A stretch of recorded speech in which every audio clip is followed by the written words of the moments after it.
padi Anda kerdil, susah bertumbuh, daun berwarna kuning, sama bolo, sama.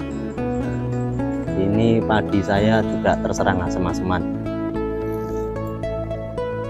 Jadi asem-aseman itu ditandai dengan ciri seperti ini ya teman-teman.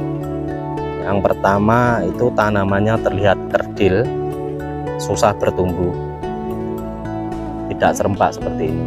Pokoknya hidup segan mati tak mau ini.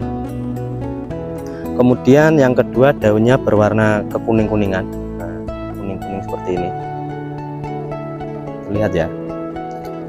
Kemudian kalau dicabut, akar berwarna coklat kayak teyeng, kayak apa, karat besi itu loh teman-teman, karat besi. Coba kita cabut.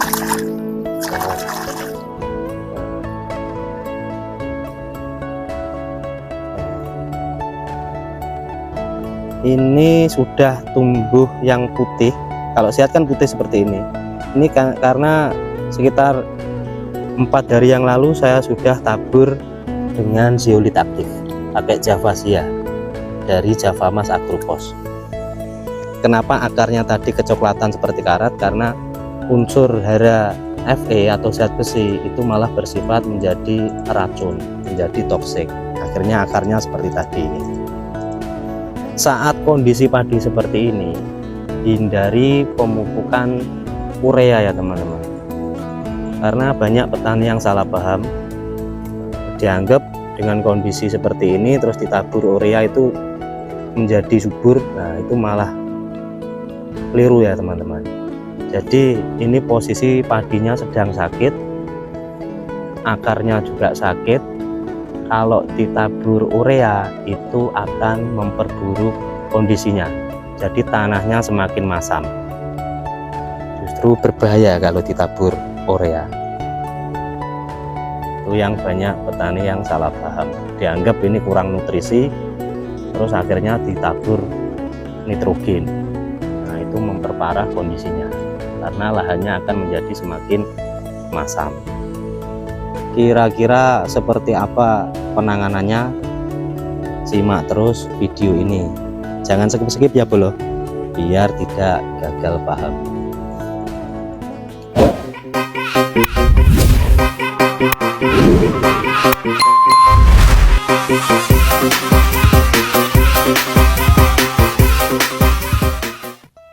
Halo, assalamualaikum warahmatullahi wabarakatuh. Jumpa lagi dengan kami channel Wates Farm. Kali ini kita akan membahas terkait mengatasi atau solusi terhadap padi yang asem-aseman. Jadi sudah saya jelaskan tadi ada beberapa penyebab yang membuat padi menjadi kerdil, susah bertumbuh, dan tidak serempak pertumbuhannya. Seperti ini. Yang pertama tadi jelas proses dekomposisi jerami, sisa-sisa jerami di musim lalu yang belum terurai dengan sempurna. Kemudian yang kedua, sistem drainase atau pembuangan air pada lahan itu tidak bagus, jadi lahannya selalu tergenang. Kemudian yang ketiga, penggunaan herbisida sistemik yang melebihi ambang batas yang dilakukan secara terus-menerus, itu juga menyebabkan pH tanah menjadi turun, jadi kadar asamnya menjadi tinggi. Kemudian ada satu lagi teman-teman yang tadi belum saya sebutkan, yaitu yang keempat itu pemilihan varietas. Pemilihan varietas padi itu juga penting, karena ada beberapa varietas yang memang tahan atau toleran terhadap kondisi asam. Ada juga padi yang tidak toleran. Kalau padi saya ini yang asem-aseman ini memang berbeda. Jadi saya ini nyoba tanam padi galur, padi genjah Sakrabuana 04. Saya coba sedikit ini di lahan sekitar 300 meter. Ini memang saya nyoba. Kalau yang lainnya itu Legowo putih orang sini bilangnya. Kalau yang ini memang berbeda varietasnya. Sebenarnya belum varietas, masih galur ini, karena ini belum bersertifikat. Kalau yang sudah sertifikat kan Sakrabuana Agritan gitu. Kalau CB04 ini, Sakrabuana 04 ini masih galur, padi genjah ini. Sekitar 85 hari panennya. Memang saya nyoba lah, ternyata dia tidak toleran terhadap kondisi tanah yang keasamannya tinggi. Terus kira-kira langkah apa yang perlu kita lakukan? Jadi ada dua hal. Yang pertama untuk pencegahan. Jadi untuk pencegahan asem-aseman itu yang pertama kita harus mengurai secara sempurna sisa-sisa jerami musim lalu dengan cara pemberian dekomposer. Bisa pakai EAM4, pakai EM21 atau dekomposer yang lain. Dilakukan pada saat setelah olah lahan itu, baik di garu halus, pokoknya sebelum pindah tanam itu kita lakukan spray dekomposer untuk mempercepat proses penguraian sisa-sisa jerami. Kemudian yang kedua untuk pencegahan itu bisa ditaburkan dolomit atau kapur pertanian. Itu di toko pertanian banyak, kemarin saya juga beli satu sak itu 50.000 dolomit. Itu ditaburkan pada saat sebelum olah lahan, jadi sebelum dibajak itu ditabur, itu sebagai pencegahan. Kalau untuk sudah terlanjur kondisinya seperti ini nanti kita beberapa hal yang perlu kita lakukan. Yang pertama yang jelas untuk perbaikan sistem drainase atau sistem pembuangannya, pembuangan airnya. Jadi pengairan pada tanaman padi itu harusnya intermittent atau berselang. Jadi lahan digenang selama 1-2 hari, setelah itu buka katup-katup air biar air keluar. Terus sampai itu loh, tanahnya pecah-pecah itu loh teman-teman, pecah-pecah ngerambut itu, habis itu digenang lagi. Jadi berselang seperti itu harusnya. Karena ini sistem pengairnya tidak bagus, jadi kondisinya ini dimbalong di lahan paling rendah. Kemarin pada saat hujan itu sulit saya untuk membuang airnya, maka ini seperti ini kondisinya. Jadi nanti kita benahi sistem drainasenya, itu yang pertama. Terus langkah kedua kita bisa pakai spray pupuk dengan kandungan zinc ZN itu, tapi lewat spray karena ini kondisi tanamannya akarnya kan posisi sakit ini. Nah itu efektif aplikasi pupuk zinc ini via spray, via daun. Terus kemudian yang ketiga saya aplikasikan, nanti kita tabur pakai zeolit aktif, merek dagangnya Javazia. Manfaatnya banyak sekali. Zeolit aktif ini berperan untuk yang pertama yaitu menaikkan pH tanah, kemudian memperbaiki tekstur tanah, kemudian mampu mengurangi residu logam berat, serta yang paling penting meningkatkan KTK. Apa itu KTK? KTK itu kapasitas tukar kation teman-teman.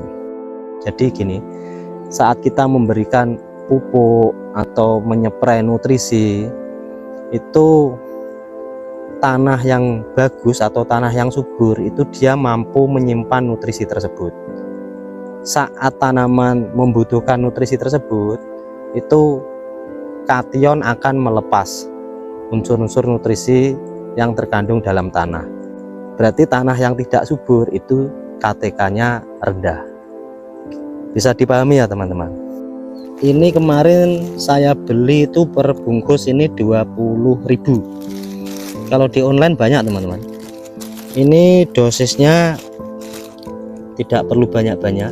Jadi saat kalau untuk penanganan seperti ini nanti kita aplikasikan 3-5 gram per meter persegi.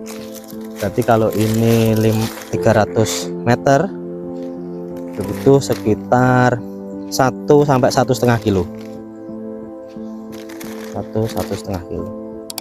Terus kemudian asem-aseman itu kan nggak semua lahan ya, jadi ngeblok itu biasanya di tepi-tepi itu biasanya. Ini bisa diaplikasikan dengan cara ditabur. Dalam sebuah artikel yang saya baca, mengutip dari halaman web senior kita bersama, master dari Pandu Farm. Jadi dari halaman webnya Pandu Farm, pandufarm.id, itu saya mengutip seperti ini. Pada tanah yang bermasalah, khususnya yang memiliki KTK rendah, efisiensi penggunaan pupuk masih sangat rendah, khususnya nitrogen, karena mudah hilang melalui pencucian baik embun maupun air hujan ya teman-teman. Jadi pemberian pupuk khususnya urea itu akan mudah hilang. Jadi tingkat efektivitas yang diserap tanaman itu tidak lebih dari 40%. Itu berdasarkan hasil penelitian. Yang 60% kemana?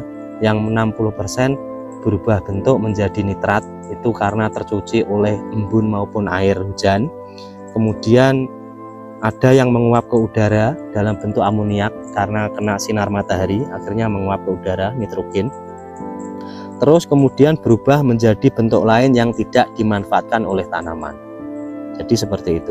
Itu pendapat dari kutipan dari Violet and Barnes 1986. Sifat terpenting zeolit adalah memiliki KTK yang tinggi, sehingga dapat digunakan untuk berbagai kegunaan dalam pertanian, seperti bahan pembenah tanah, pupuk pelepas lambat nitrogen, dan media pertumbuhan bagi tanaman perkebunan. Jadi zeolit aktif itu bisa dimanfaatkan untuk media tanam ya, khususnya tanaman-tanaman perkebunan. Kemudian zeolit aktif karena meningkatkan KTK, jadi saat pemberian nutrisi melalui tabur maupun spray, tanah dengan KTK yang tinggi itu akan mampu menyimpan nutrisi tersebut. Secara pelan-pelan, nutrisi tersebut akan diberikan kepada tanaman sesuai kebutuhannya. Jadi dia mampu menyimpan nutrisi kemudian diberikan pada tanaman sesuai dengan kebutuhan tanaman tersebut. Suwardi 2009. Pemberian kompos zeolit pada dosis rendah dalam jangka panjang akan berdampak pada peningkatan kadar bahan organik dan sekaligus menambah zeolit ke dalam tanah. Dengan cara itu, sifat-sifat tanah baik KTK maupun kadar bahan organik akan naik. Goto N. Nenaki 1980. Jadi seperti itu ya teman-teman. Manfaat zeolit aktif itu sangat banyak sekali, sangat bagus untuk pembenah tanah, untuk kesuburan tanah, sehingga pemberian zeolit aktif ini akan meningkatkan efisiensi dalam pemberian pemupukan maupun nutrisi-nutrisi lain melalui spray. Seperti itu, cukup jelas ya teman-teman. Semoga video ini menjadi manfaat. Jangan lupa subscribe. Kalau dirasa bermanfaat, tekan juga tombol like.